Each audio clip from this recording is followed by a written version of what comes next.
Ladies and gentlemen, Chad Berganzo, what's next? Today's video, we are going to talk about something we normally don't talk about. And on this program, normally we will touch upon the politics and the political correctness and the political insanity and just the whole situation with wokeness that has permeated our society like a cancer, and it needs to be severely cut out. Sadly, what we're going to touch upon in today's video regarding a group that is a perpetrator in regards to the wokeness, in regards to just fearmonger or fearmongering.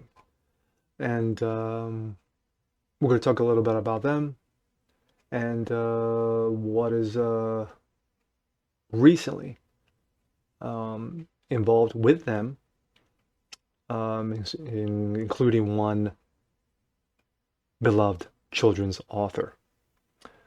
And so with that being said, this is a group called the Southern Poverty Law Center. Southern Poverty Law Center started out as a group that was an organization to help the lesser fortunate. A group of attorneys got together many years back and decided to say, hey, you know what, we're going to help those less unfortunate than we are. As the years went on and as the decades have gone on, they've become more and more and more powerful. This is sadly, an organization that has deemed Christian groups as hate groups. They're not just going after so-called white supremacists, white supremes, are going after your usuals, your clans, your Aryan races, things of these nature. But they're going after Christian organizations. Focus on the family. Focus on the family. Sorry about that. Focus on the Family, which is a Christian organization which has been around for many decades, and they've helped many, many people across the United States, from Maine to California and everybody in between. And they are a Christian organization. Now, being that they're a Christian organization, they are biblically sound Christian organization, which means biblically defined when it comes to things like homosexuality, for example. The Bible makes it specifically clear regarding how God feels about homosexuality. Not a fan. But that's a no-no for the Southern Poverty Law Center. No, that's considered hate.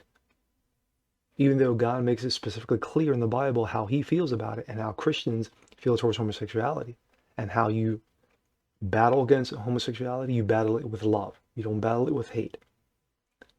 And that has been the situation with Christians for decades, for centuries.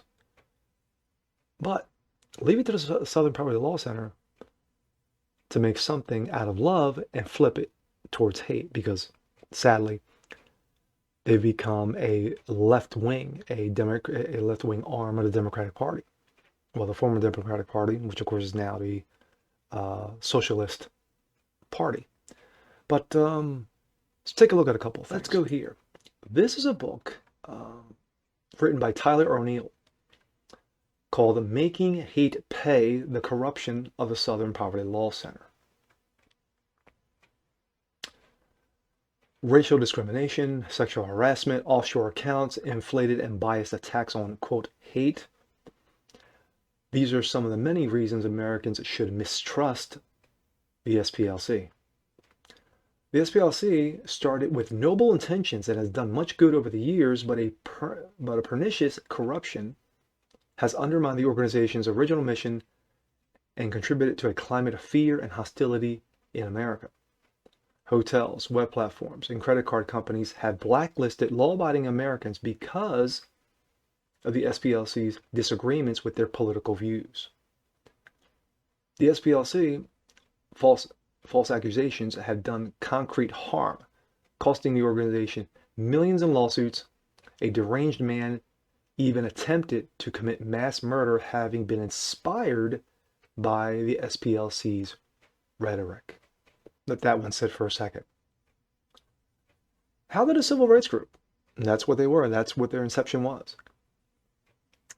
dedicated to saving the innocent from the death penalty, become a pernicious threat to Americans' free speech culture? How did an organization dedicated to fighting poverty wind up with millions in the Cayman Islands?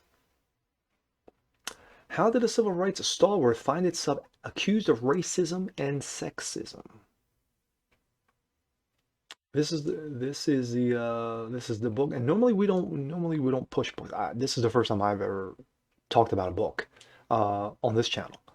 But this book, Making Hate Pay, tells the inside story of how the SPLC yielded to many forms of corruption and what it means for free speech in today's America.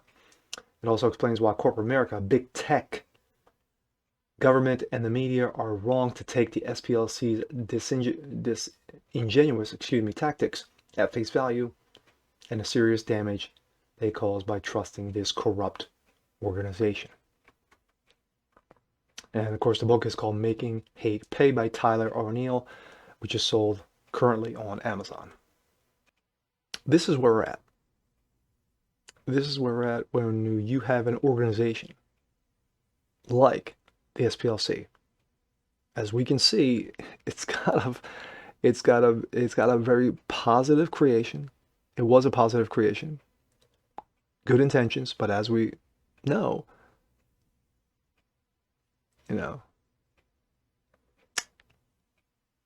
what is that old adage? What is that old adage?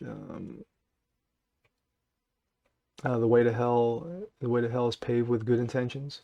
I may be misquoting that old adage, but you get the gist. Let's take a look at what I initially jumped on before switching gears. This is, once again, this was from PJ Media, from the Everything is Stupid Files, Dr. Seuss books declared racist.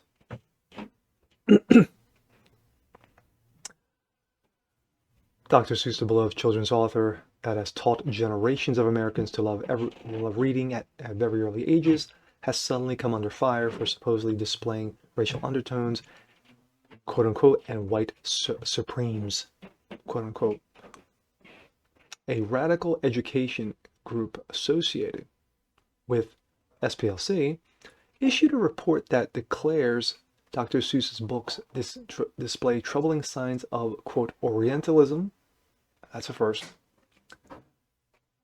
and, quote unquote, anti-blackness. Now, at least one school district in Virginia with a board dominated by liberals has instructed its libraries to remove Dr. Seuss's books from its shelves. We talked about regarding Dr. Seuss. I went at length in one of yesterday's videos. But initially wanted this to be a video in and out, but to talk about what the SPLC is. And the SPLC is a very corrupt organization, as the proof is in the pudding. Anybody can go on, anybody can Google SPLC regarding their corrupt history, especially as of late, as of the last decade or two, and can easily find out for themselves. So don't take my word for it. But just want to do something a little bit different. Just wanted to get that out there for those who were unfamiliar with the Southern Poverty Law Center and their tactics and what they do, especially attacking innocent groups and people and law-abiding citizens in general, and pretty much ruining their lives.